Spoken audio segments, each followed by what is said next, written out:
Jaona toko 5:10.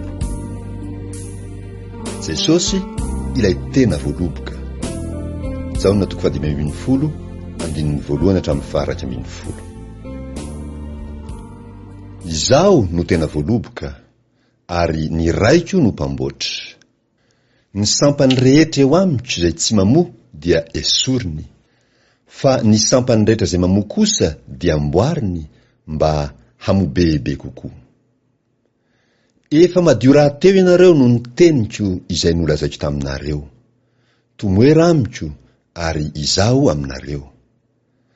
Tahaka ny sampany tsy mahay mamoa ho azy raha tsy miray amin'ny voaloboka izy, dia toy izany koa ianareo raha tsy miray amiko.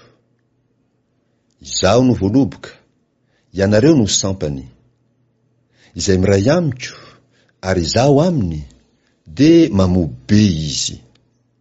Fa raha misaraka amiko kosa ianareo, dia tsy mahay manao na inona na inona. Raha misy tsy miray amiko, dia ariny ny velany tahaka ny sampany izy ka malazo. Ary angoniny izy ka tsipy ao anaty afo dia omay. Raha miray amiko ianareo, ka mitoetra ao anatinareo ny teniko, dia angatao izay tianareo na inona fa ho tonga aminareo zany. Izany no ankalazana ny raiko mba hamoazanareo be ka ho tonga mpianatro ianareo. Tahaka ny nitiavan'ny ray ahy no nitiavako anareo. Tomoera amin'ny fitiavako ianareo. Raha mitandrina ny didiko ianareo, dia hitoetra amin'ny fitiavako, tahaka ny nitandremako ny didiny raiko sy ny hitoerako amin'ny fitiavany. Izany zavatra izany dia efa nolazaiko taminareo, mba ho aminareo ny fifaliako ka ho tanteraka ny fifalianareo. Ny didiny Jesosy, mifankatiava ianareo. Jaona toko 5:10, andininy 12 hatramin'ny 17. Izao ny didiko, dia ny mba hifankatiavanareo tahaka ny nitiavako anareo. Tsy misy manana fitiavana lehibe noho izao, dia ny manolotra ny ainy hamonjy ny sakaizany. Ianareo no sakaizako raha manao araka izay andidiko anareo. Tsy hataoko hoe mpanompo intsony ianareo, fa ny mpanompo tsy mahalala izay ataon'ny tompony. Fa efa nataoko hoe sakaiza ianareo, satria izay rehetra reko tamin'ny raiko no nambarako taminareo. Tsy ianareo no nifidy ahy, fa izaho no nifidy ianareo, ka nanendry ianareo mba handeha sy hamoa, ary mba hahareta ny vokatrareo, mba homeny ray anareo izay rehetra angatahinareo amin'ny anarako na inona.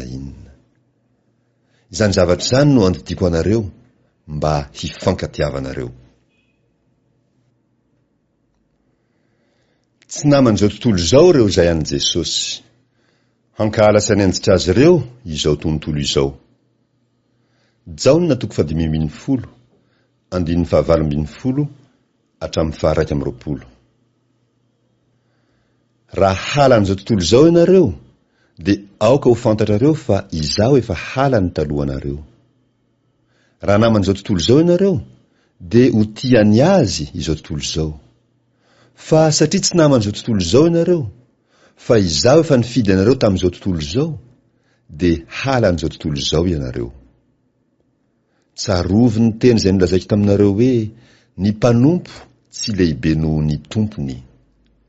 Raha nanenjika izy, dia anenjika anareo koa. Ary raha nitandrina ny teniko izy, dia hitandrina ny anareo koa. Fa izany rehetra izany no hataony aminareo no ny anarako, satria tsy mahalala izay naniraka izy. Izay mankahala an'i Jesosy dia mankahala an'Andriamanitra. Jaona toko 5:10, andininy 12 hatramin'ny 17. Raha tsy tonga aho ka niteny taminy, dia tsy nanan-keloka izy. Fa ankehitriny dia tsy misy fialana azony atao ny amin'ny elony. Izay mankahala ahy dia mankahala ny raiko koa.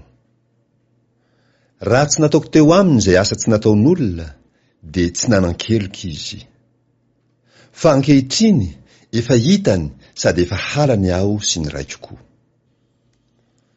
Fa tonga izany mba hahatanteraka ny teny izay voasoratra ao amin'ny lalànany hoe halany foana aho. Salamo 5:4. 5:7. Fa raha tonga ny mpananatra izay hirahiko ho aminareo avy amin'ny iray, dia ny fanahin'ny fahamarinana izay mivoaka avy amin'ny iray, dia izy no ho vavolombelona hanambara ahy. Ary ianareo koa dia vavolombelona hanambara, satria ianareo efa teto amiko hatramin'ny voalohany.